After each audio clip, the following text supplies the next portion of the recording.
For 6 months, a notorious mafia boss frequented her diner at precisely 8:47 a.m.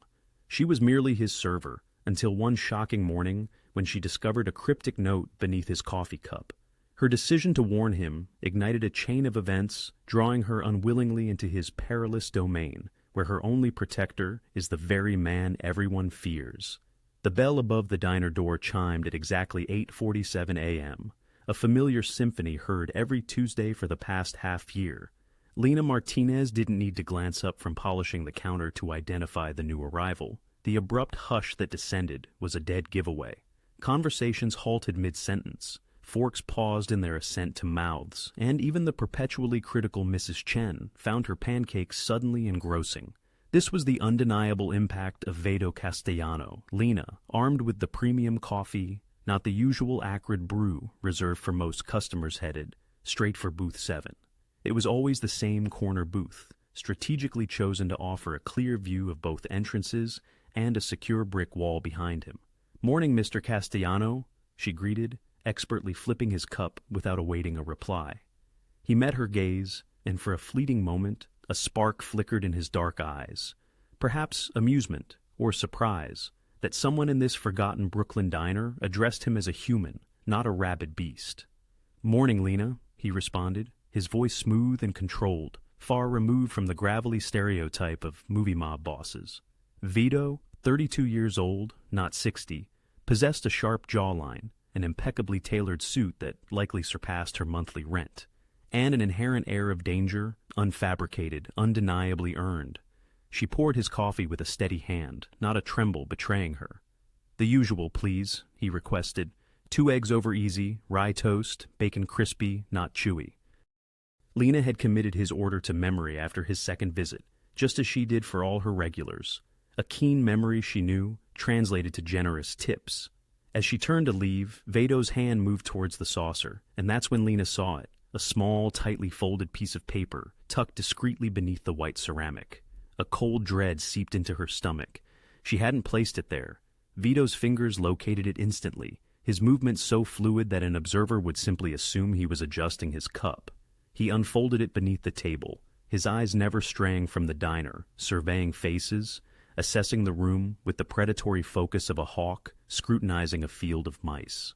Lena watched his demeanor subtly shift. There was no theatricality from Veto Castellano, but his jaw tightened, his shoulders squared, and as his eyes finally absorbed the message, they turned impossibly cold Arctic cold. He rose abruptly, the booth seat groaning in protest. "Mr. Castellano," Lena's voice emerged steadier than she felt. "Your breakfast—" "Not hungry," he dismissed, dropping $300 bills onto the table without a glance, covering a $12 meal. He moved swiftly towards the door, his phone already pressed to his ear, rapid Italian flowing into the receiver. His 2 bodyguards, Lena had deduced weeks ago through their separate seating by the windows, fell into step behind him, like silent shadows. The bell chimed again, and just as suddenly, he was gone. The diner collectively exhaled. Conversations resumed. Mrs. Chen recommenced her complaints about dry pancakes, but Lena stood motionless, staring at booth 7, at the $300 that would cover her electricity and 2 weeks of groceries, at the still steaming coffee cup on the white saucer. Something was profoundly, terrifyingly wrong. "You okay, honey?" Rita, the other morning waitress, a 60-something with bleached blonde hair and a smoker's rasp, asked, her expression laced with concern. "Fine," Lena managed. That was weird, right?" Rita snorted. "Everything about that man is weird. You know who he is, don't you?" "I know the rumors." "Ain't rumors, sweetheart." Rita lowered her voice. "Veto Castellano runs half the businesses in this borough. His family's been doing it since Prohibition. You treat him nice because nice keeps you breathing, not because you want a good tip." Lena had suspected as much. You didn't elicit that kind of fear, that instant deference, by running a legitimate import-export business, regardless of what the paperwork claimed. "Why does he come here, though?" Lena asked. "This place is a dump. He could eat anywhere." Rita shrugged.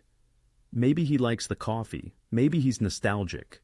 His old man used to eat here back in the day before—" She drew a finger across her throat. "Before he got whacked in Oro Sign." Lena's blood ran cold. His father, brutally murdered, a shotgun blast to the face in a Little Italy restaurant. Vito, barely 23, still in college, had been forced to abandon his pretense of normalcy and assume control of the family enterprise. Rita's expression softened. Not saying he's a good guy, but life dealt him a hand, and he played it the only way he knew how. Lena glanced back at the booth, at the money, at the untouched coffee. Whatever was in that note had terrified Veto Castellano enough to abandon his routine mid-meal. And routines, she had learned, were sacrosanct to men like him. Routines ensured survival, predictability was safety. Someone had just irrevocably shattered that safety.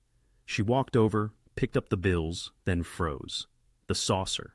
She'd given him a clean one from the stack, as always. But before bringing him the coffee, she'd been in the kitchen for a mere 90 seconds, calling in his order. Someone had swapped it. Her eyes darted to the kitchen window. Miguel was at the grill, flipping eggs. Darnell was tackling dishes, but Danny, the busboy, was nowhere to be seen. Rita, where's Danny? Who? Danny, the new busboy who started last week. Rita frowned. Don't know any Danny? Honey, we haven't hired anyone new since March. The floor seemed to tilt beneath Lena's feet. She pushed through the kitchen door. Miguel, the busboy, where is he? Miguel looked up, confused. What busboy? The kid, early 20s, dark hair, always wore the white polo shirt. Lena, we don't have a busboy. Budget cuts, remember? It's been just us since spring. Her heart hammered against her ribs. She had seen him every day for a week. He cleared tables, refilled water glasses, smiled politely. He had been there this morning, moving between booths with a gray tub of dirty dishes. He had been near booth 7, and now he was gone. Lena, her hands trembling, pulled out her phone and did something reckless, perhaps even suicidal. She Googled Veto Castellano contact.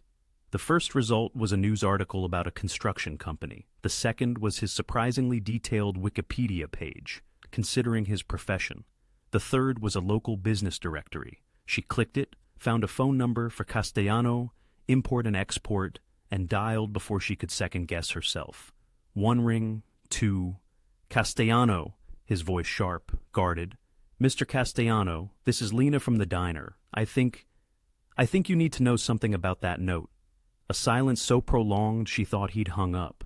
Then, I'm listening. The person who left it, the busboy, he doesn't exist. Another pause. Explain. I thought we'd hired him last week. I've seen him every day, but I just asked the staff. Nobody else remembers him. Nobody hired him, Mr. Castellano. Someone planted him here. Someone wanted you to get that note. What did it say? She asked, though she knew she had no right to the answer. Something that should have been impossible for anyone to know. His tone shifted, becoming almost curious. Why are you telling me this? A good question. Why was she? The smart move would have been to stay out of it, cash the $300, and erase this morning from memory.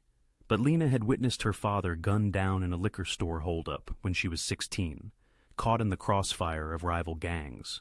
No one had warned him. No one had cared enough. She recognized the chilling tableau of a man walking towards a bullet. Because whatever that note said, Lena answered quietly, I don't think you're supposed to survive it. Veto Castellano let out a laugh, a dark, humorless sound. Stay at the diner, Lena. I'll be there in 20 minutes. And Lena, yes? Don't talk to anyone else about this. Not the cops. Not your co-workers. No one. Understood? Understood. He hung up. Lena stood in the kitchen, her phone clutched in her hand, wondering if she had just saved a man's life or irrevocably sealed her own fate. Outside, through the window, she saw a black sedan glide past slowly. Tinted windows, no plates. It circled the block once, then vanished. The warehouse serving as Castellano headquarters was permeated by the scent of motor oil and old money. Vito strode through the ground floor, the legitimate front, importing olive oil and wine from Italy, and ascended the steel stairs to the second level, where the true business unfolded.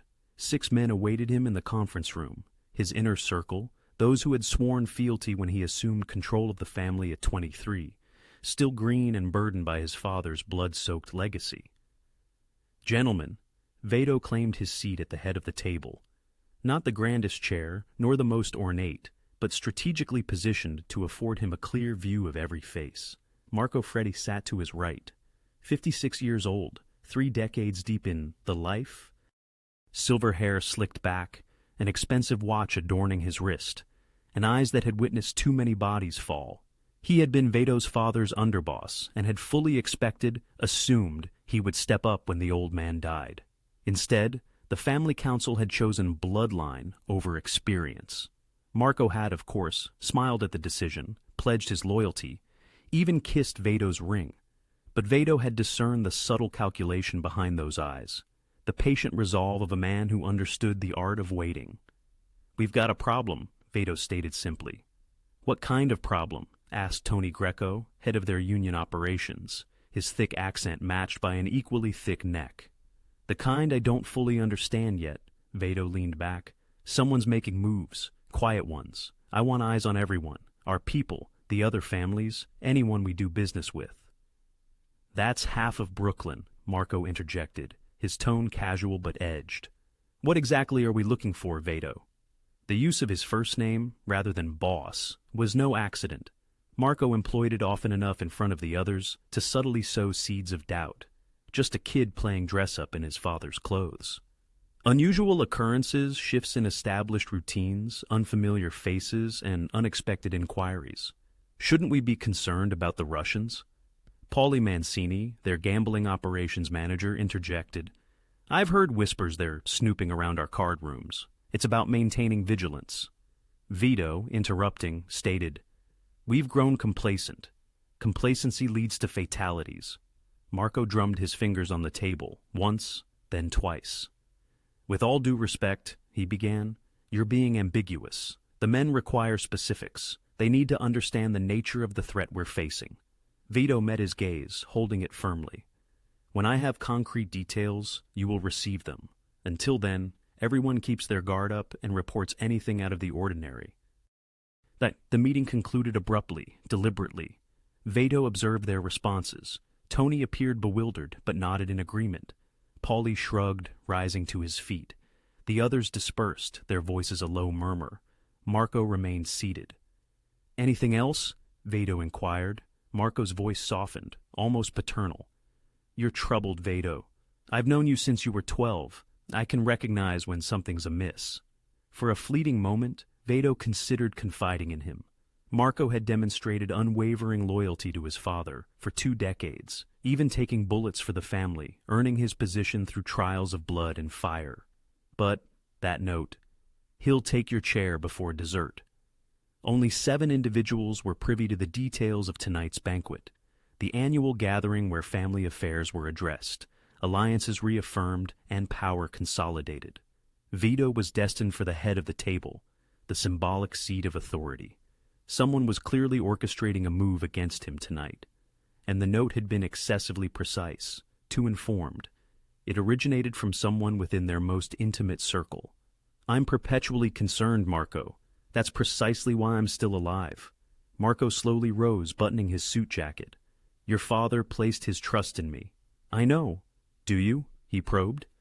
"Because this feels like suspicion," he gestured vaguely. "Like you believe there's a serpent in our garden." "There's always a serpent in the garden, Marco. That's why astute individuals are careful where they tread." Something flickered across Marco's features, too fleeting to decipher. Then he smiled. "I'll double the security for tonight's banquet, just in case." "Appreciate it." Marco departed, closing the door behind him.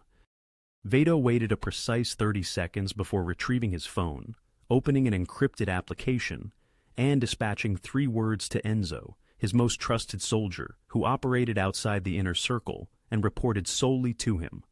"Watch Marco closely." Across town, in a cramped surveillance room permeated by the aroma of burnt coffee and despair, Detective Frank Rossi adjusted his headphones and listened to static. The wiretap on Marco Ferretti's personal cell had been active for 8 months.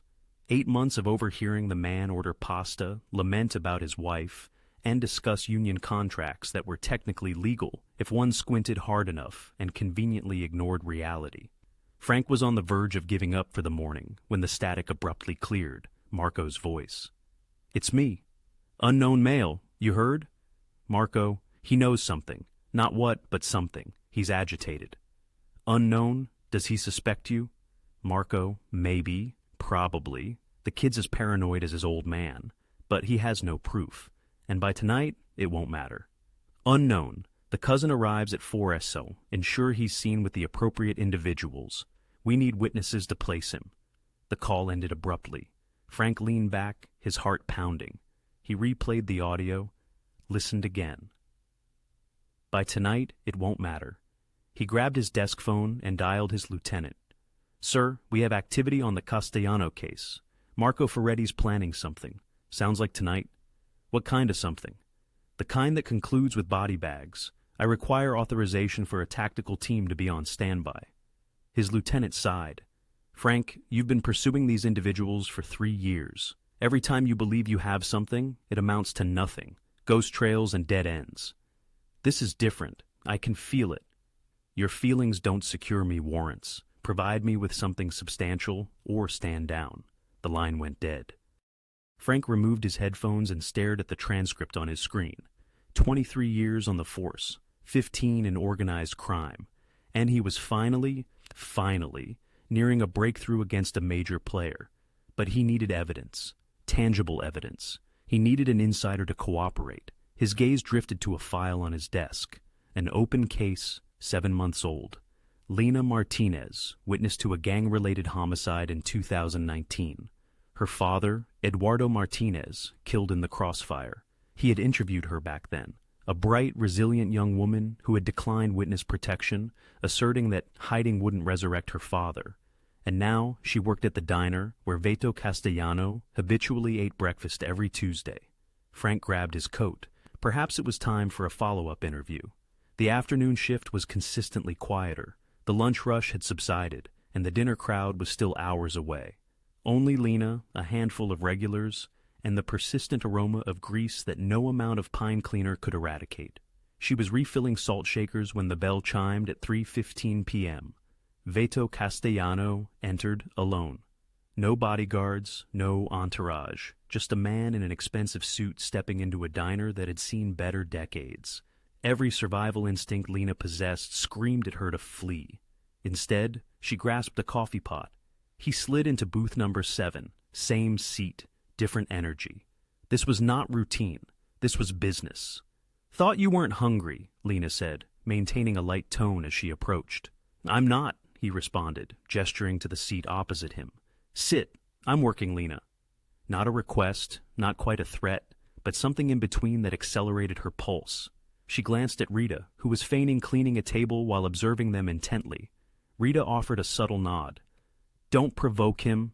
Lena slid into the booth. Up close she could discern the details, the faint scar above his left eyebrow, the exhaustion around his eyes that his expensive suit couldn't conceal, the way his hands rested on the table, relaxed yet poised, like a coiled spring. Tell me about the busboy, Veto said softly. Everything you recall. Lena's mind raced. Started appearing about a week ago. Monday, I think. Early 20s, 5'10", 5'11".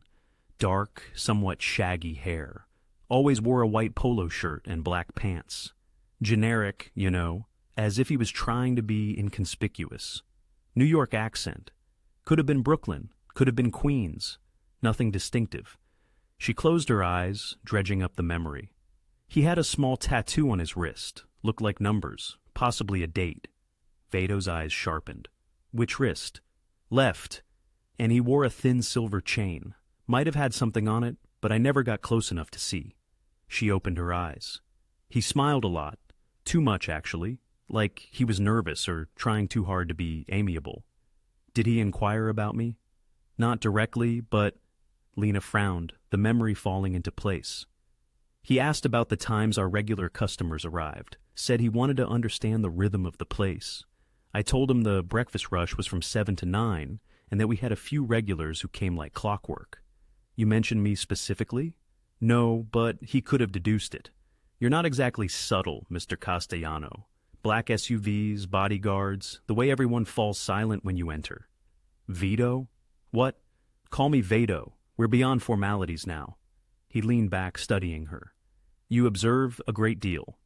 I'm a waitress. Observing things is the job. Who needs a refill? Who's about to leave? Who's going to stiff me on the tip? She held his gaze. Who's dangerous? And am I dangerous? Obviously. He smiled, a genuine smile. It transformed his face, making him appear younger, almost ordinary. Most people lie to me, either out of fear or because they desire something. I'm too weary to lie, and I already know you won't give me what I want, which is for my father to still be alive, for this neighborhood to be safe, for men like you. She caught herself. Go on? It doesn't matter. It matters to me. His voice softened further. Your father? How did he die? Lena's throat tightened.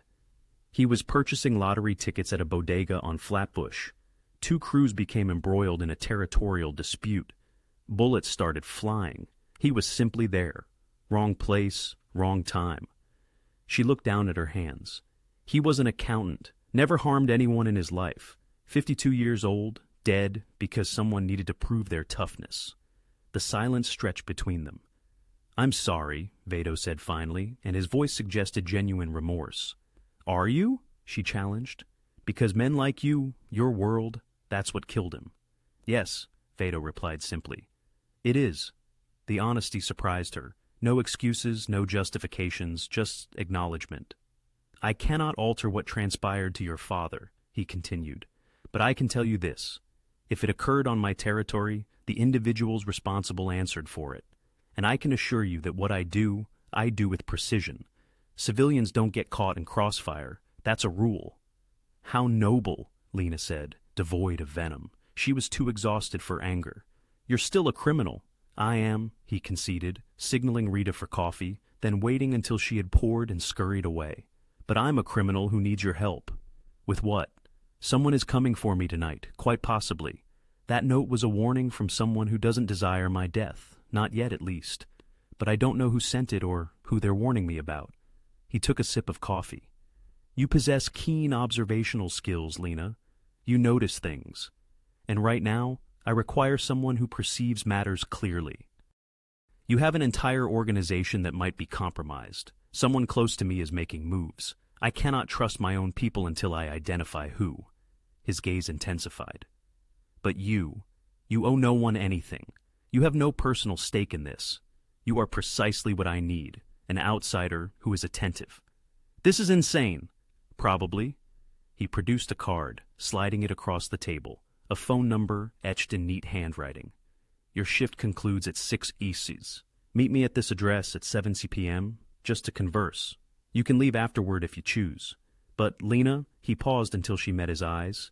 The busboy who effectively doesn't exist, he will remember seeing you. He will remember you called me. Whether you assist me or not, you are already involved. Ice water coursed through Lena's veins.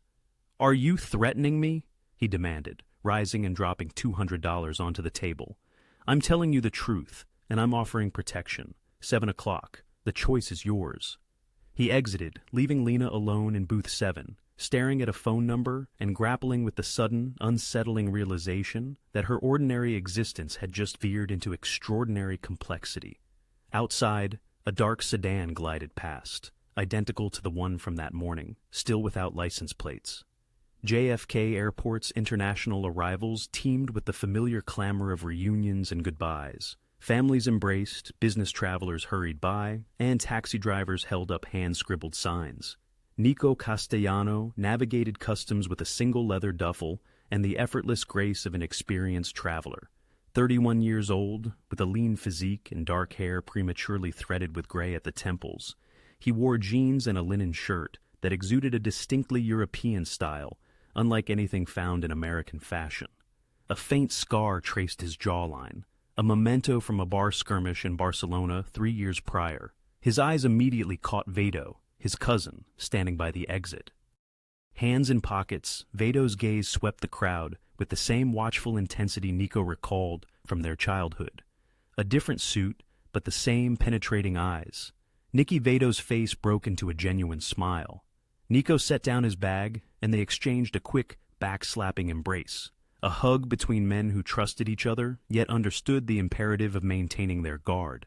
Spain treating you well? Veto inquired, taking the duffel. Can't complain, Nico replied, his English now carrying a subtle accent, vowels softened by years abroad. Opened a wine bar in Barcelona, small place, nothing fancy, tourists and locals. Turns out I'm quite adept at legitimate business. Dad would have had a heart attack, Veto remarked dryly. Dad had a heart attack anyway, Nico countered. It just happened to involve buckshot. As they walked towards the parking garage, they observed the ordinary lives unfolding around them. Here, Veto Castellano remained unrecognized, an anonymous figure in the crowd. I was sorry I couldn't make it back for that, Nico said quietly. By the time I heard, you were in Prague on business, Veto replied. I know, it's okay. Veto clicked his key fob, and a modest Audi beeped. Nico noted the understated choice, a stark contrast to the flashy SUVs Veto usually favored, indicating a desire for a low profile. You sent flowers. You called. Still, I should have been here. They settled into the car, and Veto, with practiced ease, navigated them out of the terminal's labyrinthine exit. So, why am I here now? Nico asked. Your message mentioned family business, but you know I'm out. Been out since we were kids. I remember, Veto said, merging onto the Van Wyck. You were the smart one, saw the writing on the wall and got out before the ink dried. You could have come with me. We both know that's not true. Vito's grip tightened on the wheel. Dad was grooming me since I could walk. You were the spare, no offense. So, you got options. Me?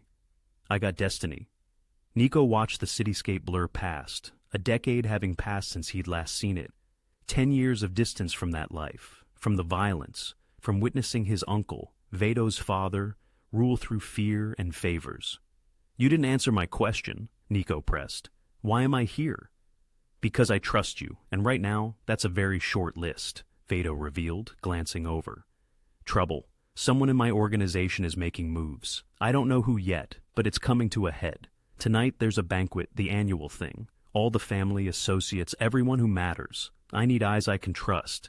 V, I've been gone a decade. I don't know your people anymore. Exactly. You're a blank slate.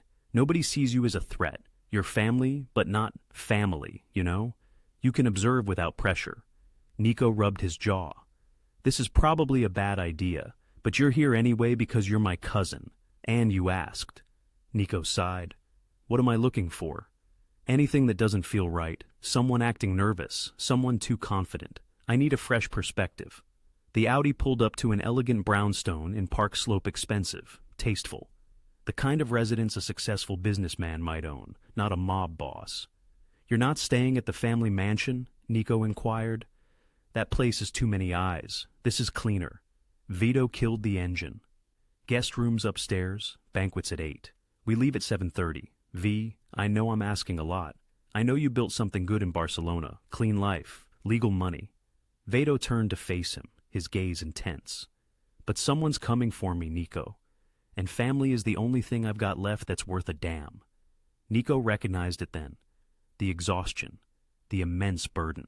His cousin bore the weight of an empire on his shoulders, and empires, Nico knew, were heavy, hungry things. One night, Nico conceded. I'm here for one night, then I'm gone.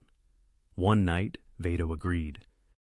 They didn't notice the black Mercedes parked 3 cars back, nor Marco Ferretti in the driver's seat, phone pressed to his ear. He's here, Marco murmured. Nico just arrived. Perfect timing, the voice on the other end replied. He's been in Europe for years. Easy to fabricate connections, foreign contacts, money trails. Marco continued. The cousin angle works. Everyone knows blood runs deep. If Veto's own family turns on him, it's believable. Tragic even.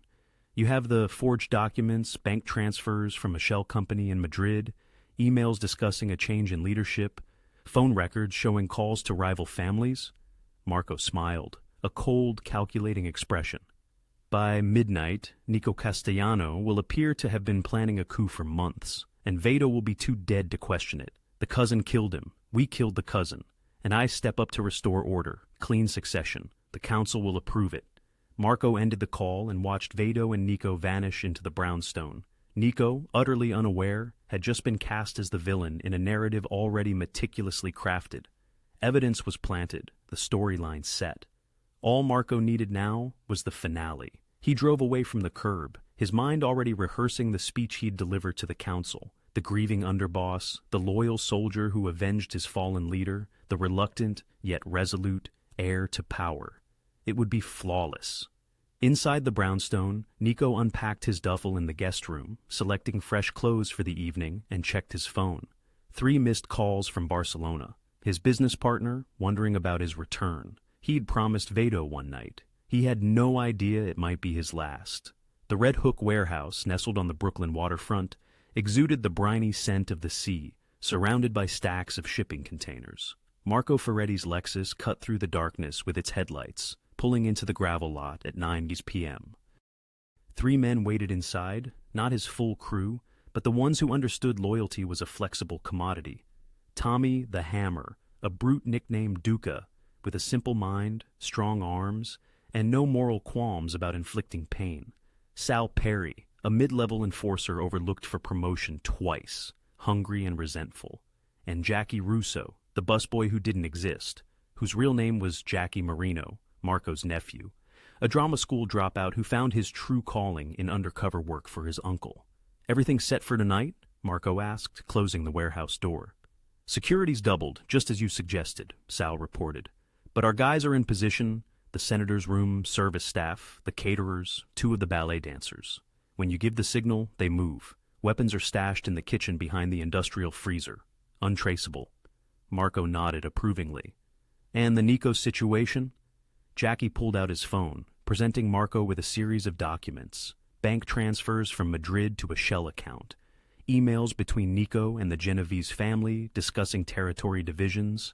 Phone logs featuring calls to known rivals. "Metadata checks out, clean as a whistle," he confirmed. "Timestamps, IP addresses, everything. Any forensic accountant would believe it." "Good." Marco lit a cigar, exhaling slowly. "Here's how it plays out. During Veto's speech, I present the evidence. A public accusation. Nico will deny it, of course, but by then, the room will already be fractured. Confusion, chaos. In that chaos, Veto gets hit. Crossfire, tragic accident, whatever. Nico goes down too, resisting arrest or caught in the same crossfire. And you restore order," Tommy, grinning, completed the thought. "And I restore order." Marco checked his watch. "The banquet starts at 8. By midnight, this family gets the leadership it deserves. Leadership that remembers the old ways. Strength, respect, not some college kid playing Don because of his last name." "What about the waitress?" Jackie asked. Marco's eyes narrowed. "What waitress from the diner? She called Veto today. Told him about me. That I was planted. She made you somehow. She's smart, observant." Jackie shifted uncomfortably. "If she talks more, if she remembers other details, then she becomes a problem," Marco said coldly. "Where is she now?" "Working late shift at the diner. Closes at 10. Marco looked at Tommy. "Pay her a visit. Nothing permanent. Just encourage her to forget what she saw. Convince her that curiosity is bad for her health." Tommy cracked his knuckles. "My pleasure." Lena's feet ached, her back throbbed, and she'd managed to spill marinara sauce on her uniform during the dinner rush, leaving a crimson stain that looked disturbingly like blood. It was 9:47 p.m. The diner was finally empty. Rita had departed at 9, grumbling about her grandson's basketball game. Miguel and Darnell had clocked out 10 minutes ago. Now, only Lena remained, wiping down tables and tallying her tips, which amounted to $73 and change. She decided not to go to the address Veto had given her.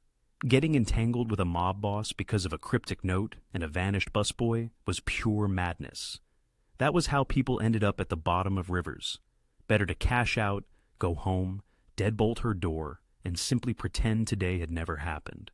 She was counting the register when the bell above the door chimed. Lena looked up, poised to announce they were closed. 2 men stood in the doorway, big men, the kind who sculpted their physiques and specialized in breaking things. "Sorry, we're closed," Lena said, striving to keep her voice steady, an internal tremor betraying her. "We're not here for food," the larger one stated. Tommy. She didn't know his name yet, but she would forever remember his face. A flattened nose, a scar cutting across his cheek, eyes utterly devoid of life. The other man secured the door behind them, flipping the sign to "closed." Lena's hand drifted slowly towards her phone. "Don't!" Tommy commanded, covering the diner's width in 3 long strides. He snatched her wrist with a painful grip, seizing the phone. "You spoke with Veto Castellano today. Don't insult my intelligence. I know exactly what you discussed." His squeeze tightened on her wrist, eliciting a gasp from Lena. "You told him about the busboy, about the note. That was incredibly foolish. You were simply meddling where you didn't belong." He released her wrist, only to grasp her throat instead. Not strangling, not yet, just applying pressure. A silent promise of what could unfold. "Here's the plan. You will erase every memory of what you witnessed. The busboy, the note, everything. You will cease all contact with Veto. And should anyone inquire, you will deny this conversation ever took place." Lena struggled for breath, her thoughts scattered, her vision narrowing to a tunnel. Just then, bright headlights cut through the diner windows. A car door slammed shut. Tommy instantly released her. Both men retreated, their hands disappearing into their jackets. The diner door rattled. It was locked. A voice from outside called out, "Miss Martinez, it's Enzo. Mr. Castellano sent me." Tommy and his accomplice exchanged a swift glance, a silent calculation. Fight or flee. They chose to flee. Moving with urgency, they dashed towards the kitchen and the back exit. Lena heard their scramble through the door, their footsteps fading into the alleyway. Lena's hands trembled as she unlatched the front door. Enzo, a man in his mid-40s with a sturdy build, wore a simple black suit, unassuming, not overtly menacing, just present.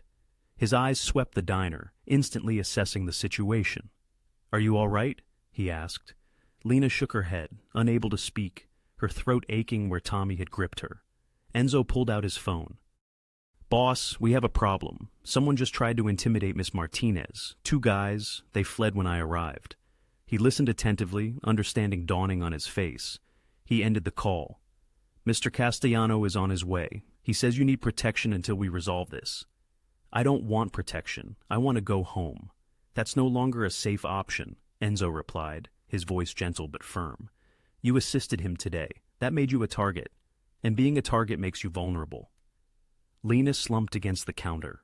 She had merely tried to do the right thing, to alert someone to danger, and now her own life was spiraling out of control. 15 minutes later, Veto arrived. One look at Lena, the crimson mark on her throat, the terror in her eyes, and his expression turned chilling. "Who?" he asked quietly. "I don't know. Big guy, scar on his face, told me to forget everything." "Marco's crew," Enzo muttered. Veto's jaw tightened. "Take her to the brownstone guest room. No one goes near her without my explicit permission. Veto, I can't just—" "You can, and you will."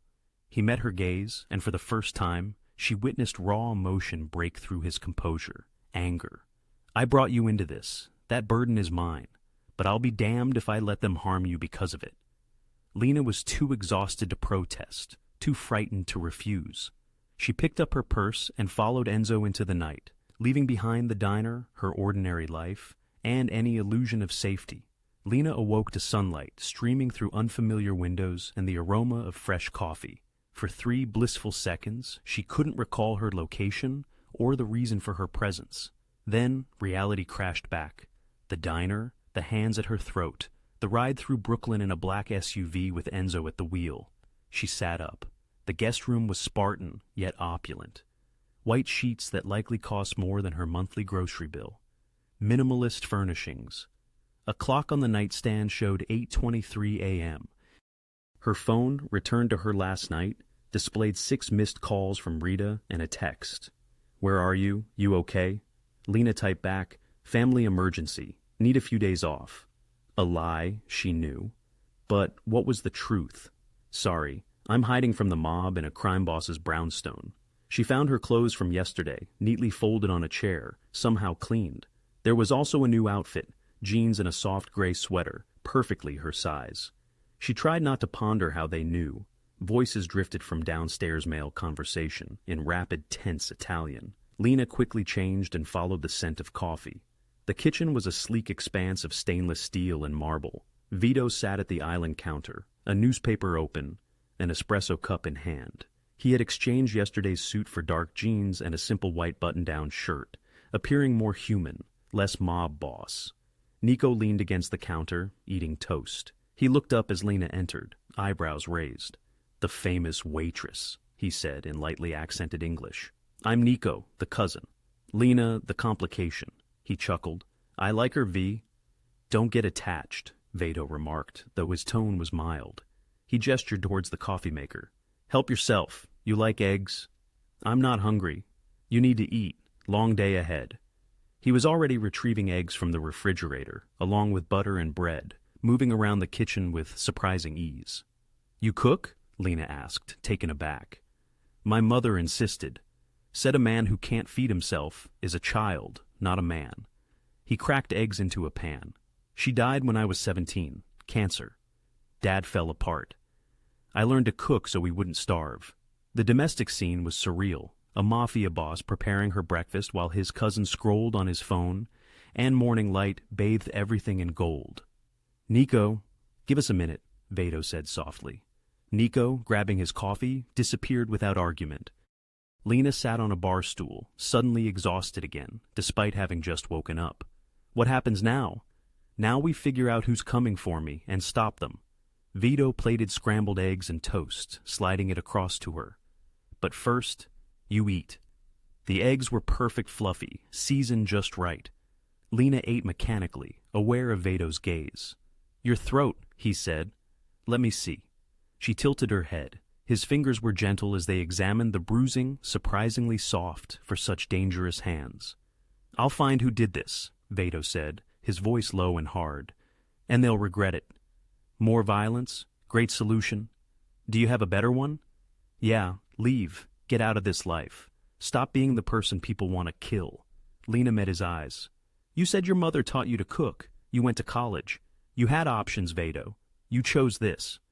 You think it's that simple, don't you?" He poured himself more espresso, leaning against the counter. "My father was murdered when I was 23. Shot in the face during dinner. The people responsible expected me to fold. Expected the family to fracture. Territory to be carved up." He paused. "I came home from Columbia University. I was studying architecture, believe it or not. And I had a choice. Let my father's life mean nothing. Let vultures pick apart everything he built, or step up. So you became him." "No, I became a version that could survive." Vito's expression hardened. "My father was old school, brutal. He believed fear was currency. I believe in efficiency, clean business, no civilian casualties. The violence happens, but it happens between people who chose this life." "Like my father chose it," Lena's voice cracked. "He was buying lottery tickets, Veto. He taught math to 8th graders. He coached Little League. And he died because your world spilled into his." "I know? Do you really?" She stood up, anger finally piercing through her fear. "You sit here in your expensive brownstone, cooking organic eggs, talking about efficiency like you're running a corporation. But people die. Real people. People with families and dreams. And I know because I see their faces." Veto's voice cut through her anger, quiet and intense. "Every person who's died because of decisions I made, every widow, every orphan kid. You think I sleep well, Lena? You think this is easy?" They stared at each other across the kitchen island. "Then why not stop?" she asked, genuinely confused. "Because walking away doesn't undo what's already done, and it creates a power vacuum that gets filled by someone worse." He ran a hand through his hair. "At least this way, I control the damage. Keep things contained. It's not redemption, but it's something." Lena sat back down slowly. "That's the saddest thing I've ever heard." "Probably." He almost smiled. "Your father? What was his name?" "Eduardo.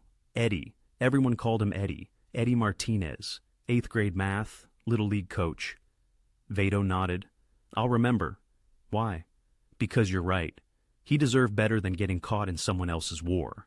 Veto finished his espresso. "And because if I'm going to ask you to help me today, you deserve to know I understand what I'm asking. What this world costs." Lena studied him, truly seeing him beyond the danger, the power, and the expensive clothes. She saw the exhaustion, the burden, the man wrestling to maintain an empire he never desired but couldn't abandon. "What do you need me to do?" she heard herself ask. "There's a banquet tonight. The event where everything comes to a head. I need you there, watching. You notice things other people miss, and right now, I need those eyes. I'm a waitress, not a spy. You're someone they won't see coming. That's worth more than any spy. He extended his hand. One night. You help me survive tonight, and tomorrow you walk away. Clean slate. I'll make sure you're protected, set up with enough money to relocate if you want. New city, fresh start. Lena looked at his outstretched hand. She thought about her father, about Tommy's hands on her throat, about seizing agency instead of remaining a victim. She shook his hand.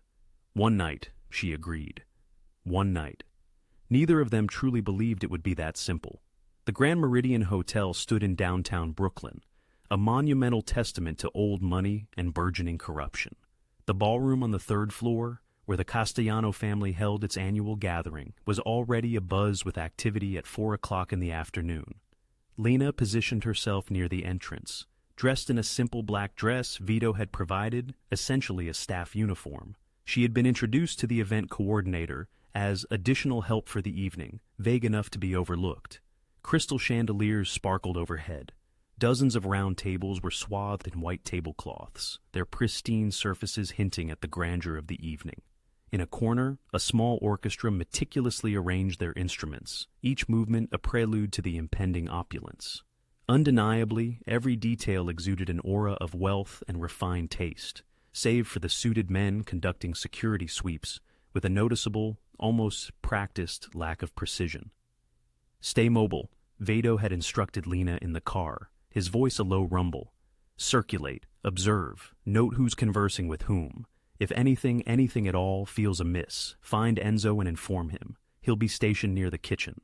Now, Lena navigated the orchestrated chaos, a clipboard clutched in her hand, an unfamiliar prop she wielded with feigned purpose. She pretended to inspect centerpieces, her true focus fixed on the parade of faces before her. Many she recognized from news reports, a city councilman, a union president, a real estate developer who, despite 2 investigations, had never faced charges. It was an unsettling tableau of legal society mingling with its criminal underbelly, the dividing line between them utterly, chillingly blurred. Near the stage, Marco Ferretti orchestrated the workers with the precision of a maestro, his silver hair immaculate, his expensive suit impeccably crisp. His voice resonated with undeniable authority. The head table must be precisely centered, he commanded. Mr. Castellano's chair should face the entrance. Security sightlines, people. Lena observed his every move, efficient, confident, in absolute control. Perhaps too confident. She drifted closer, subtly adjusting a flower arrangement that required no adjustment, her senses acutely tuned. Marco's phone vibrated. He stepped away from the busy crew, his voice dropping to a near whisper. Everything's set. The documents are ready. I'll present them during the toast, right after Veto's speech. A brief pause. The cousin has no idea. He's been with Veto all day, playing family reunion. Lena's pulse quickened, a drumbeat against her ribs.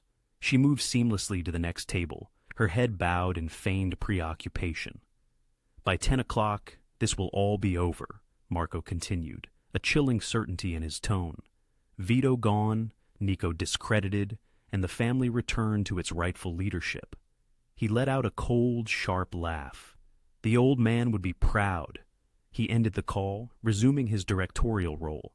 Lena's mind reeled. Marco. It was Marco, the underboss who had pledged 30 years of unwavering loyalty, who had demonstratively kissed the ring when Veto assumed power, who had smiled and bowed, patiently biding his time. She had to alert Veto. At that moment, heading towards the kitchen, she saw him. Jackie, the busboy. This time, he wasn't in uniform, a button-down shirt, dark slacks, helping to position chairs near the bar. Yet, it was undeniably him, the same face, the same nervous energy cloaked in a veneer of friendliness. Their eyes met for a fleeting second. Recognition flared in his gaze, instantly followed by panic. Jackie turned abruptly, walking briskly towards the service corridor. Lena followed, maintaining a discreet distance, striving to appear nonchalant as she navigated the corridor, past the coat check, and towards a service elevator. Jackie glanced back once, spotted her, and broke into a jog. She ran. It was reckless, potentially suicidal, But if he vanished now, they'd lose the crucial link. The service elevator doors began to close. Lena thrust her hand between them, forcing them open, squeezing through the narrow gap. Jackie was cornered against the elevator wall. "Look, lady, I don't want trouble." "Who's paying you?" Lena demanded, her voice sharp. "Who instructed you to plant that note?" "I don't know what you're talking about." "Yes, you do. You worked at the diner for a week. Nobody else remembers you because you were never genuinely hired. You planted that note for Veto Castellano." She stepped closer. "Who's running you?" The elevator chimed, announcing the second floor. Jackie's hand instinctively moved towards his jacket, reaching for something. The doors slid open. Enzo stood there, a gun aimed squarely at Jackie's chest. "Hands where I can see them," Enzo stated calmly. Jackie slowly raised his hands. "I'm unarmed. You're just coming with me," Enzo interrupted, gesturing with the firearm. "Move!" They relocated to a storage room adjacent to the main kitchen. Boxes of linens, industrial cleaning supplies, and the pervasive scent of bleach mingled with the palpable tang of fear. Enzo kept the gun trained on Jackie while making a call. "Boss, we have your busboy." Miss Martinez located him. 5 minutes later, Veto arrived, Nico close behind. Veto regarded Jackie with the expression of a man confronting a particularly annoying puzzle. "I know you." "I don't." "Jackie Marino. You're Marco's nephew. Dropped out of NYU's drama program 3 years ago." Vito's voice was frigid.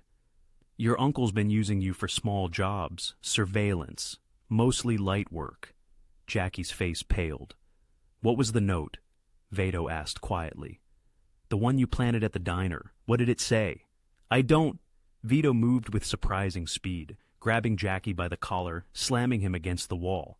"What did it say?" "He'll take your chair before dessert," Jackie gasped. "That's all. I swear that's all I know." "Who wrote it?" "I don't know. Uncle Marco gave it to me, told me to slip it under your saucer, said it was important family business." Veto released him, stepping back, his expression unreadable. "Marco sent the warning," Nico said slowly. "Why would he warn you about his own coup?" "He didn't." Veto turned to Lena. "That note wasn't for Marco. It was from someone else. Someone warning me about Marco." Understanding dawned on Lena's face. "Someone in Marco's crew who doesn't want to see you die. Or someone playing both sides," Enzo added grimly. Veto checked his watch. 7:47 p.m. "The banquet begins in 3 hours. Marco's planning something during my speech. We need to know exactly what." He looked at Jackie. "You're going to tell us everything, every detail of your uncle's plan, and if you lie, if you hold back even one piece—" "I'll talk," Jackie interrupted, terrified. "I'll tell you everything. Just please." "Start talking," Veto said.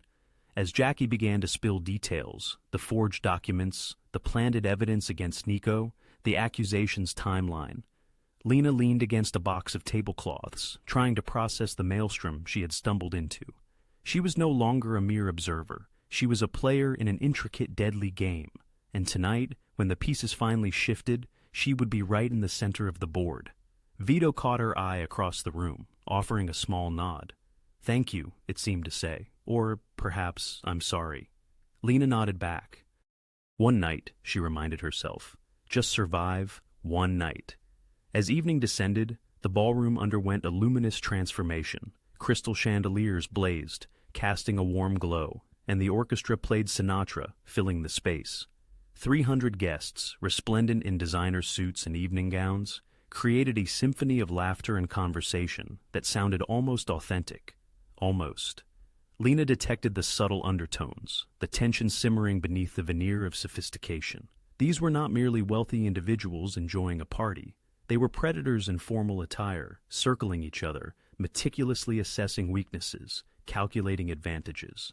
She moved through the crowd, a tray of champagne borrowed from a passing waiter, providing perfect camouflage. Just another unnoticed staff member. Veto presided at the head table, flanked by Nico on his right and Marco on his left.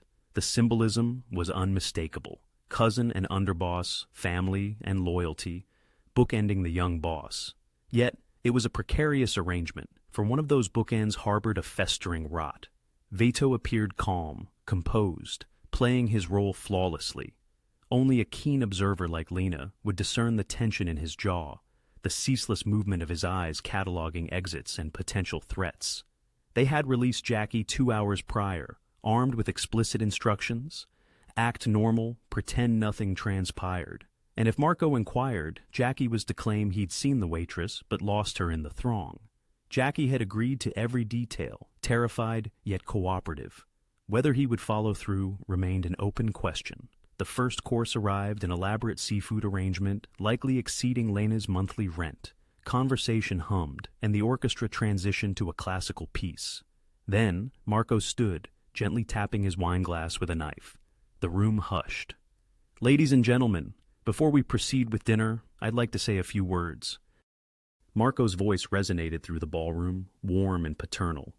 "We gather tonight, as we do every year, to celebrate family, to honor tradition, to remember those we've lost, and welcome those who've returned." His gaze shifted to Nico.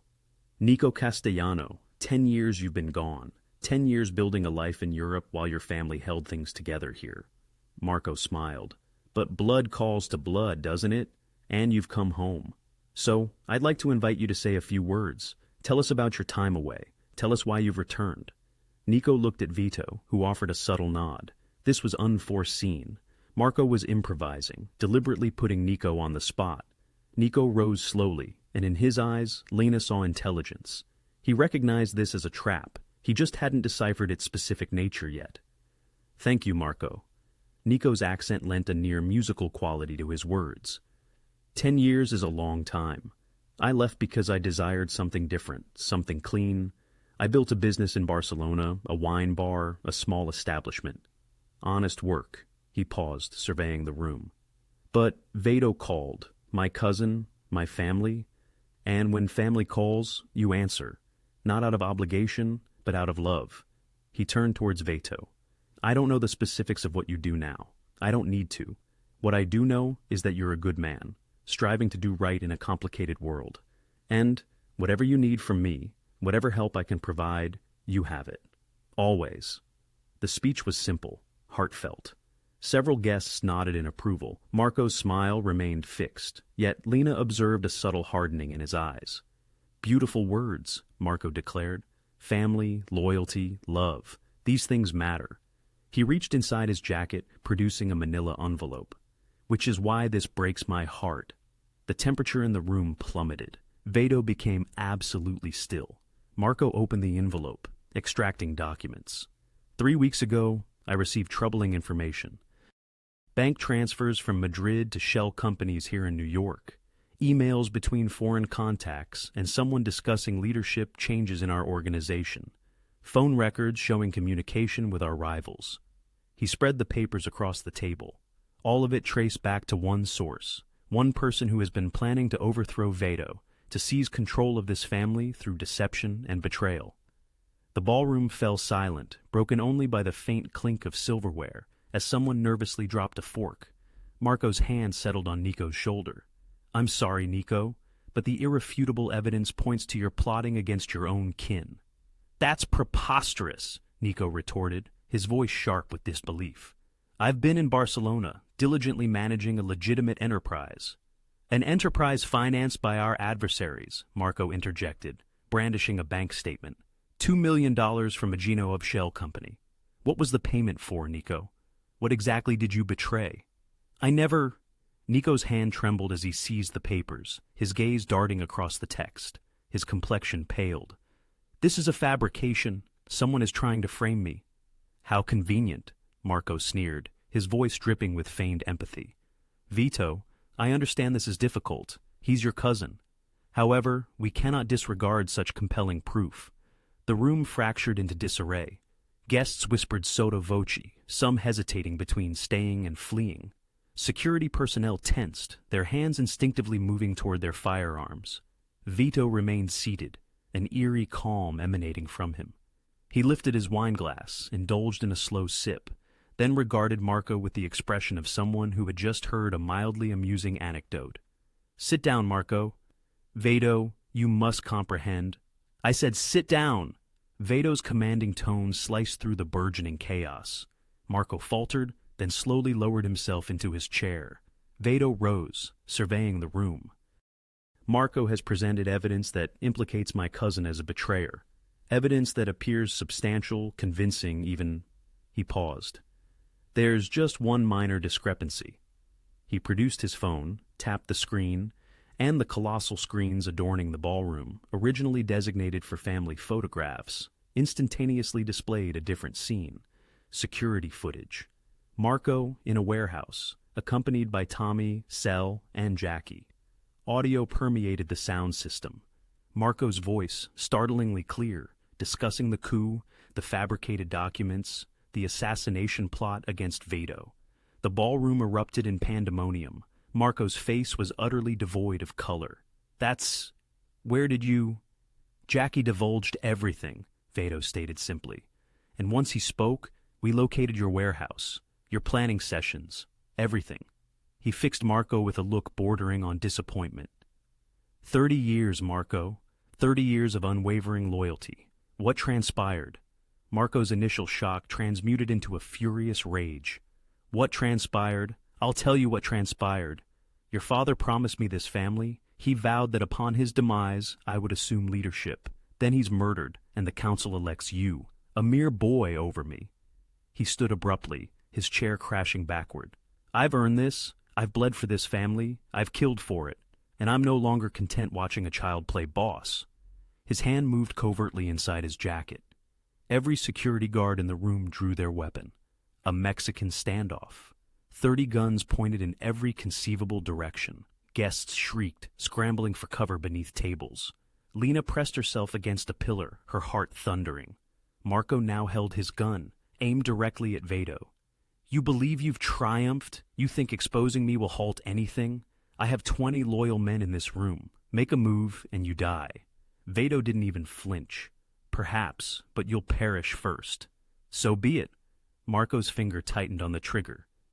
Lena witnessed it unfold in agonizing slow motion. She saw Nico moving to shield Veto, saw Enzo raising his weapon, saw the entire scene teetering on the brink of an explosive eruption of violence. Then, sirens. Loud, multiple, growing increasingly closer. Detective Rossi's voice boomed through a megaphone outside. This is the NYPD. The building is encircled. Everyone exit with your hands visible now. Marco's eyes widened in alarm. Someone had alerted the police. The raid had commenced. Chaos reigned. Guests screamed and stampeded toward the exits. Security personnel were in a quandary, unsure whether to aim their weapons at Marco, at each other, or at the doors where police were poised to flood in. The orchestra abandoned their instruments mid-note. Marco's gun remained fixed on Veto, but his eyes darted toward the exits, meticulously calculating escape routes. Drop the weapon! Detective Rossi's voice reverberated from the hallway. NYPD! Nobody moves! Amidst the cacophony, Lena observed Jackie, the busboy, furtively slipping away from his post near the bar. He moved with swiftness, not toward the exits, but toward the service corridor, delving deeper into the building. Running. Instinct took over. Lena pursued him. She pushed through panicked guests, ducked under a waiter's tray, and reached the corridor just as Jackie vanished through the kitchen doors. Behind her, she heard police storming into the ballroom, shouting commands. The kitchen was an industrial maelstrom. Staff had deserted their stations, leaving pots boiling and ovens smoking. Jackie weaved through the stainless steel equipment, heading for the back exit. Lena chased him, her heels clicking against the tiled floor. Jackie, wait! He spun around, wild-eyed. Leave me alone. I've already told him everything. Then why are you fleeing? Because Marco will kill me. Jackie retreated toward the walk-in freezer. I betrayed him. You don't do that and live. The police are here. Marco is finished. You don't comprehend, Jackie's voice cracked. Marco isn't the mastermind. He's collaborating with someone far more powerful. Lena froze. What? The coup wasn't solely his brainchild. There's a partner, someone funding it, someone who... The freezer door burst open behind Jackie. Marco emerged like a specter, gun in hand, his face contorted with fury. He must have entered through a back passage, evading the police. You little... Marco snarled at Jackie. I gave you everything, trained you, protected you, and you betrayed me. "Uncle Marco, please!" Marco fired. The shot was deafening in the confined kitchen. Jackie crumpled, clutching his shoulder, blood rapidly spreading across his shirt. Lena stumbled backward, colliding with a prep counter. Her hand instinctively seized a knife, a 10-inch chef's blade, without a moment's thought. Marco's gaze shifted to her. "The waitress. You instigated all of this. You couldn't simply mind your own affairs." "Police are everywhere," Lena stated, endeavoring to keep her voice steady. "If you shoot me, they'll hear it. You're already doomed." "I'm dead either way." Marco advanced slowly. "Veto will eliminate me. The police will incarcerate me for life. At least this way, I'll take some of you with me." "Who's your accomplice?" Lena demanded, trying to buy time. "Jackie said someone's funding this. Who?" Marco let out a bitter laugh. "You think I'm foolish enough to tell you?" "I think you're proud enough," Lena countered, maintaining the knife as a barrier between them. "This entire coup, it wasn't just about taking over, was it? Someone wanted Veto gone? Someone with immense wealth and connections? Who paid you, Marco?" His expression flickered, surprised that she had deduced so much, then something akin to respect. "The Genovese family," Marco revealed, "an ancient rivalry. They coveted Castellano territory, but Veto is too astute, too cautious. So they approached me 6 months ago, promised to support my endeavor, funds, resources, a safe haven afterward. And you believed them? I believed I deserved better than to witness a 32-year-old masquerading as his father." Marco's grip tightened on the gun. 40 years I've dedicated to this life. I've earned—" A shadow moved behind him. Enzo. He had followed Lena through the kitchen, silent as a predatory cat. Now his gun pressed against the base of Marco's skull. "Drop it," Enzo said calmly. Marco froze. "You'd shoot your own underboss?" "You ceased being an underboss the moment you pointed a gun at my boss." Enzo's voice conveyed no emotion. "Drop it. Last chance." For a fleeting moment, Lena believed Marco would turn, would compel Enzo to shoot him, suicide by gunfire, rather than imprisonment or execution. Then the gun clattered to the floor. Enzo kicked it away, pulled Marco's arms behind his back. "On your knees!" Marco knelt slowly, and for the first time, he appeared aged, defeated. The rage had drained from him, leaving only utter exhaustion. Detective Rossi burst through the kitchen doors, 3 uniformed officers behind him, weapons drawn. He assessed the scene, Jackie bleeding on the floor, Marco restrained, Lena gripping a knife like a lifeline. "Enzo Ricci," Rossi stated, recognizing Veto's man. "Care to explain what in God's name is happening?" "Self-defense," Enzo said smoothly. "Marco Ferretti just shot his nephew and threatened Miss Martinez. We merely intervened." Rossi's eyes narrowed. He wasn't entirely convinced, but Jackie was bleeding, and Marco had been armed. The story would hold up. "Get an ambulance for the kid," Rossi ordered his officers. Then, to Marco, "Marco Ferretti, you're under arrest for attempted murder, conspiracy, and about 15 other charges I'll concoct on the way to the precinct." As they cuffed Marco and read him his rights, Lena finally lowered the knife. Her hands trembled so violently that it clattered against the counter. Enzo gently touched her elbow. "Are you all right?" "No." Her voice emerged hoarse. "He was going to kill me." "But he didn't. You did well. You got him talking. That confession about the Genovese family, that's monumental." Rossi overheard. "The Genovese family? They're backing this coup?" Marco laughed from the floor, a bitter, broken sound. "Good luck proving it. Everything's insulated. Shell companies, cutouts, you'll never trace it back." "Perhaps," Rossi conceded, yanking him to his feet. "But I have you, and you're going to tell me everything, Marco, because cooperating is the only card you have left to play." They dragged Marco out, his hollow, defeated laughter trailing behind him. Jackie was loaded onto a stretcher, conscious but pale. He would survive. Whether he would testify was another matter entirely. Lena slumped against the counter, the adrenaline utterly depleted. She had endured 3 life-or-death situations in 24 hours. Her throat still ached from being choked. Her heart felt as if it might rupture from her chest. "Come on," Enzo said gently. "The boss will want to know you're safe." They walked back through the kitchen, past abandoned food and smoking pans, toward the ballroom, where police were sifting through 300 witnesses and attempting to prioritize their investigations. Lena had yearned for a simple existence. She had wanted to serve coffee, accumulate tips, and perhaps someday establish her own establishment. Instead, she had helped bring down a mob underboss and expose a conspiracy that spanned across crime families. Her father would have been both proud and horrified, likely in equal measure. She emerged into the ballroom to find Veto standing with Nico, surrounded by police, yet somehow utterly unassailable. When he saw Lena, relief washed over his face. He immediately crossed to her. "You're okay?" Relatively speaking, she managed a weak smile. Marco confessed. The Genovese family is behind it. They paid him to overthrow you. Veto's expression turned frigid. Could Rossi hear that? Every single word. Perfect. He then turned to Enzo. "Get her out of here. Take her to the brownstone. Post guards. Nobody gets near her." "Veto, You can rest," Veto stated firmly. "You've done enough for one night. More than enough." He was right. She had done enough, more than she ever should have. As Enzo guided her towards a side exit, away from the police and the escalating mayhem, Lena cast one last glance back. Veto stood at the ballroom's epicenter, Nico at his side, police swarming around them like sharks. Yet, he was still standing, still alive, and, impossibly, that truly mattered to her. The ballroom was a war zone.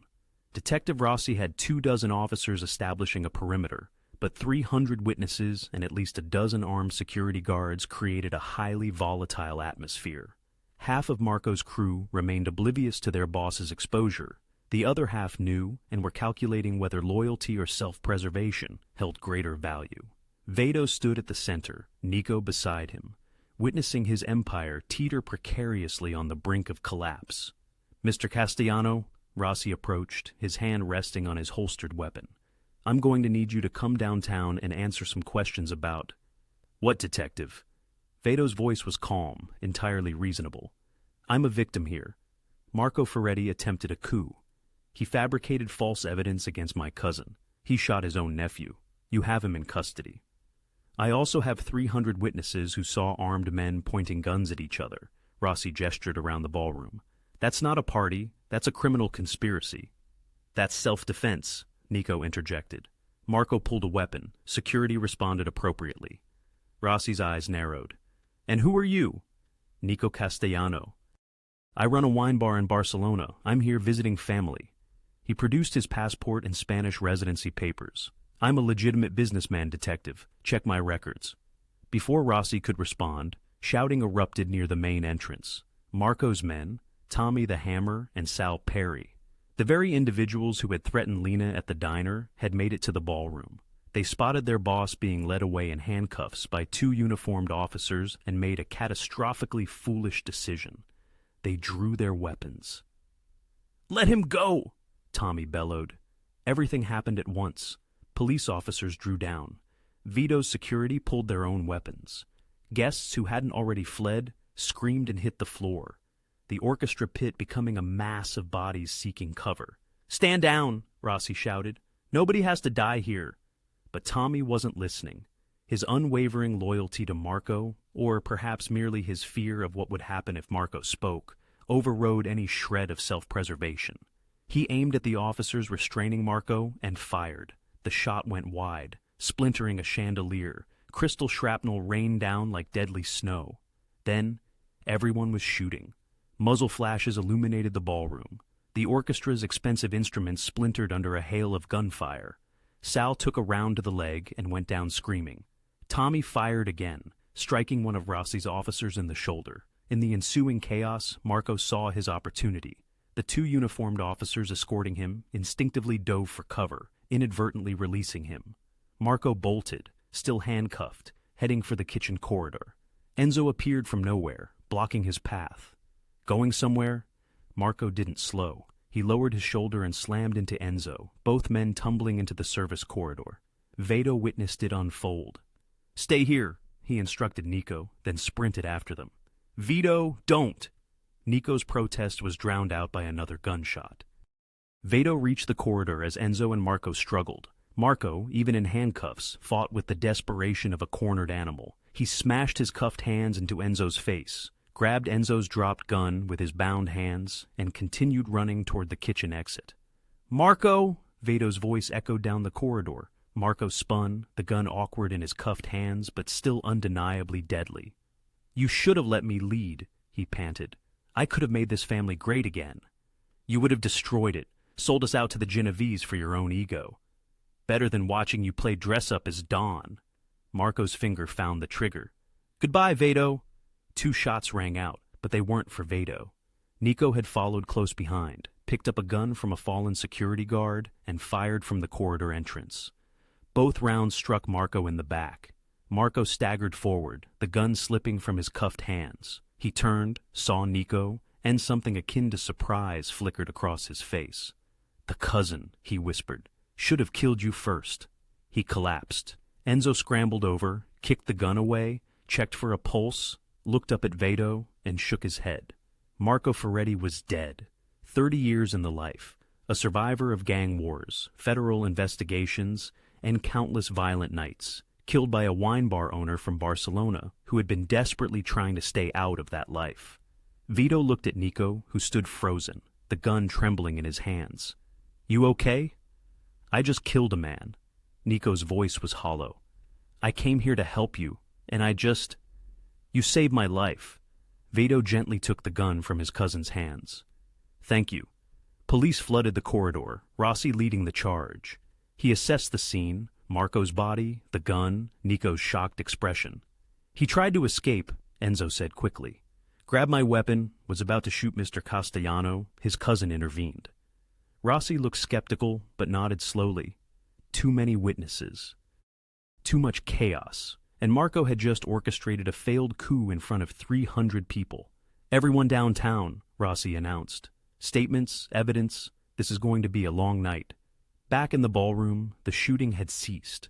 Tommy was dead, half his skull obliterated by police fire.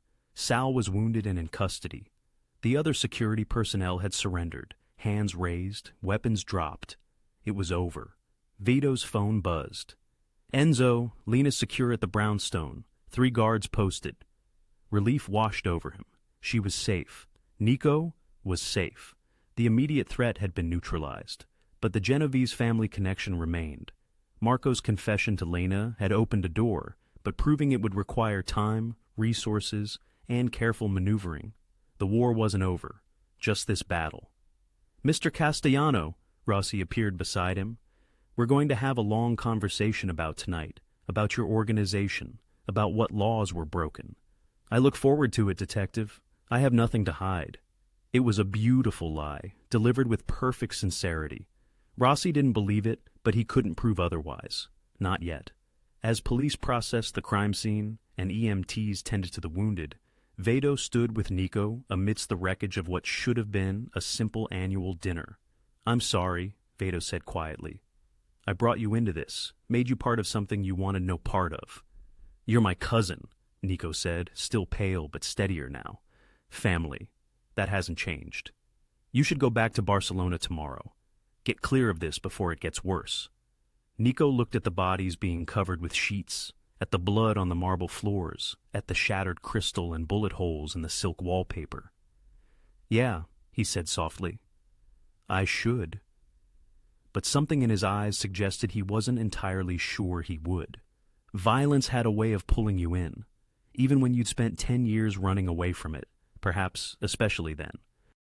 The police station smelled like stale coffee and broken promises. Lena sat in an interrogation room that looked exactly as every crime show depicted. Gray walls, a metal table, a 2-way mirror reflecting her exhausted face. Detective Rosie sat across from her, notepad open, recorder running. "Let's go through it one more time," he said, not unkindly. "You followed Jackie Marino into the kitchen. Then what?" "Marco came out of the freezer. He shot Jackie. Threatened me." Lena's voice was mechanical. She had recounted this story 3 times already.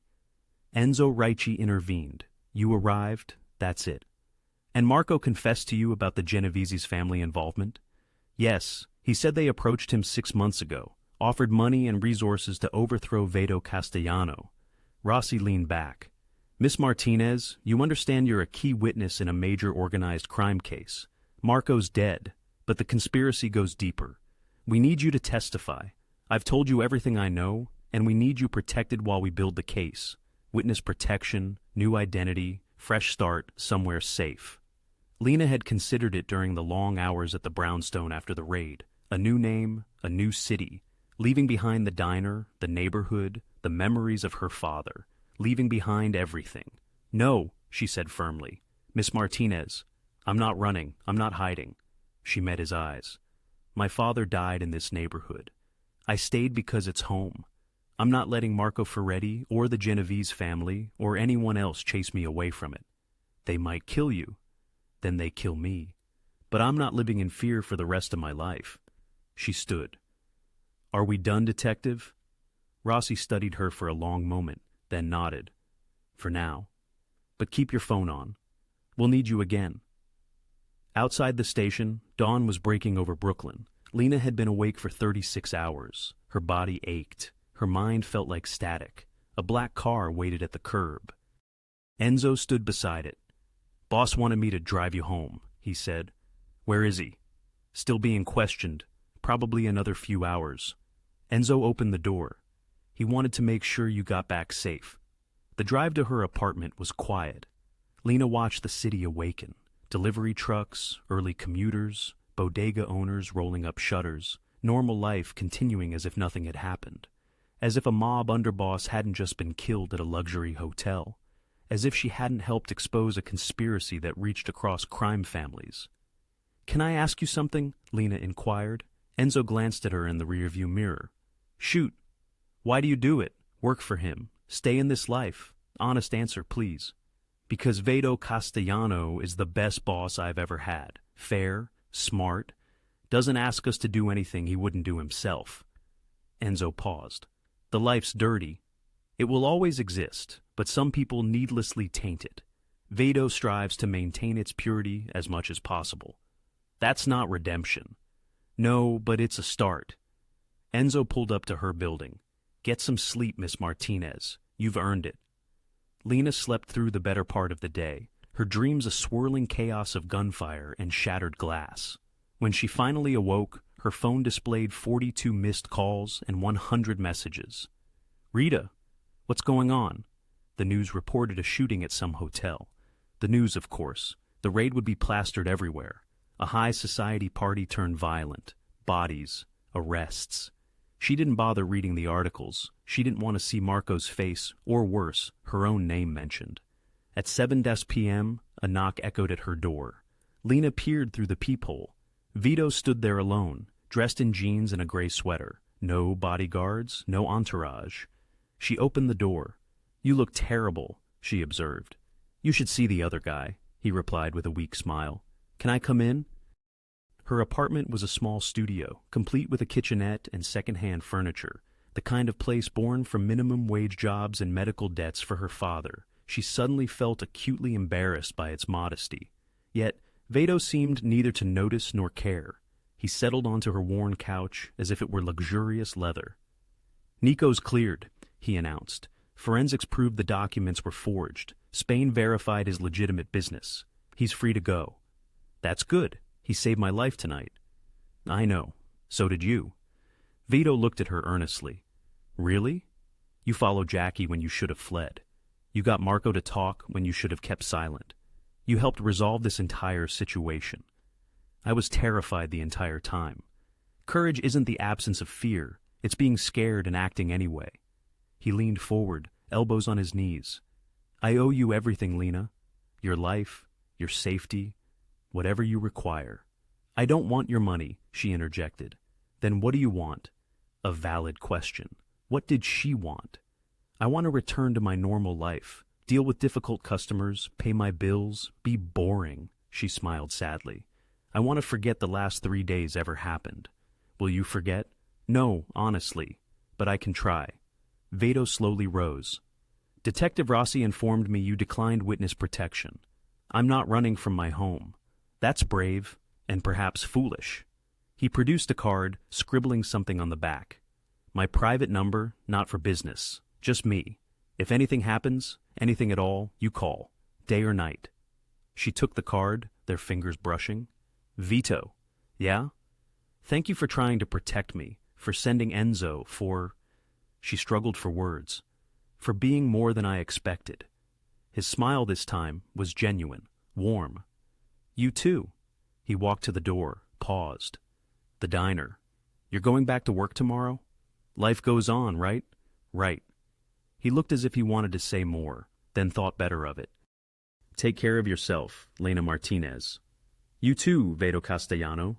He left, his footsteps gradually fading down the hallway. Lena stood in her apartment, clutching his card, feeling an emotion she couldn't quite identify. Not love, not yet, but a connection. A recognition, the nascent stirs of something that might deepen given time and different circumstances. Outside her window, Brooklyn hummed with life.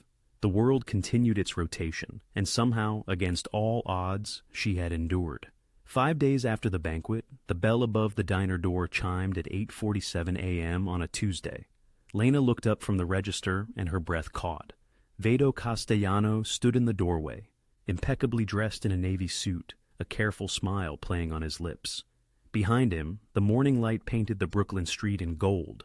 The diner this time didn't fall silent. Mrs. Chin continued her complaints about her eggs. The construction workers at table 4 persisted in their argument about the Mets. Rita barely glanced up from refilling coffee. Life had moved on. The news cycle had shifted to other scandals. Marco Fader's demise was already old news. Mob violence in New York, shocking for a day, forgotten by the weekend. Morning, Veto said, heading toward booth 7. Morning, Lena replied, grabbing the coffee pot. The good stuff, always the good stuff for him. She walked over, inverted his cup, and paused. The usual, he requested, watching her pour, then added, 2 cups today. Lena raised an eyebrow, anticipating company. Perhaps, his eyes met hers. If she's got time to sit. Her heart executed a complicated maneuver in her chest. My break isn't until 9:30. I can wait. She brought him his breakfast, 2 eggs over easy, rye toast, bacon crispy, not chewy.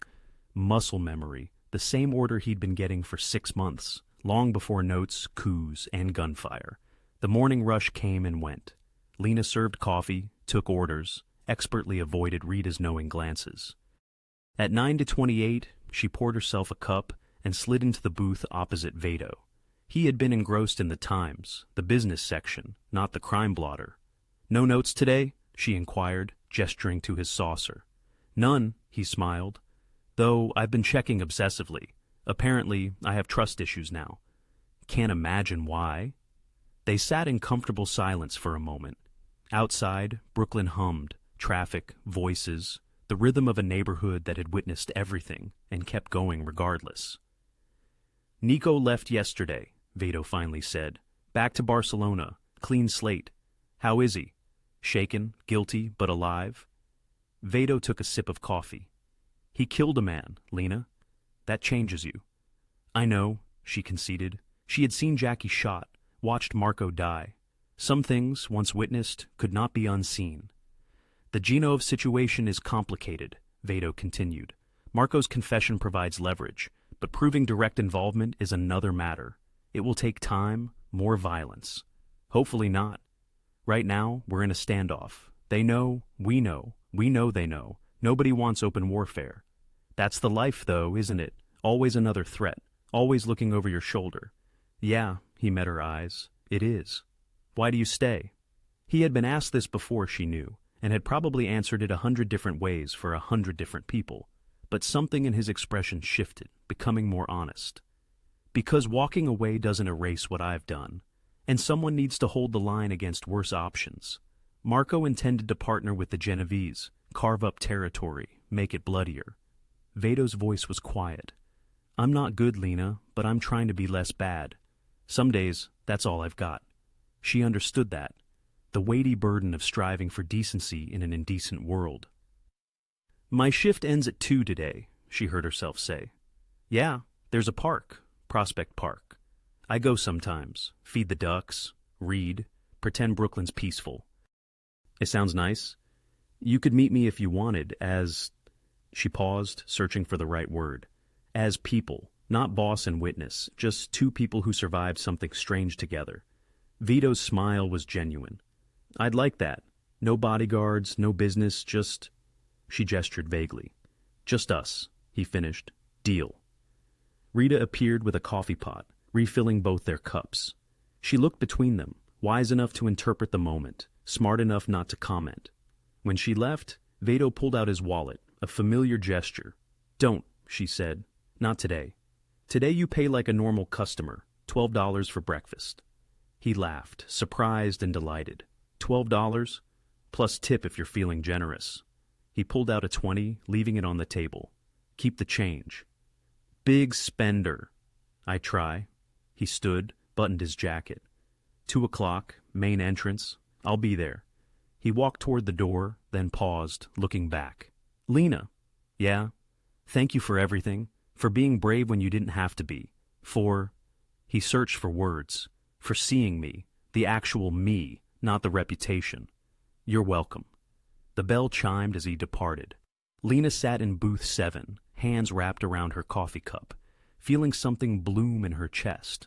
Not love, not yet, but possibility. The realization that two individuals from entirely different worlds had discovered common ground amidst chaos. That perhaps, with time, honesty, and careful steps, something real could flourish. She picked up the 20, tucked it into her apron, and smiled. Outside, Veto climbed into his car, the unassuming Audi, not the flashy SUV. Enzo sat in the driver's seat. How'd it go, boss? Good. Veto looked back at the diner, at the window where Lena was clearing their table. Really good. She's different, Enzo observed.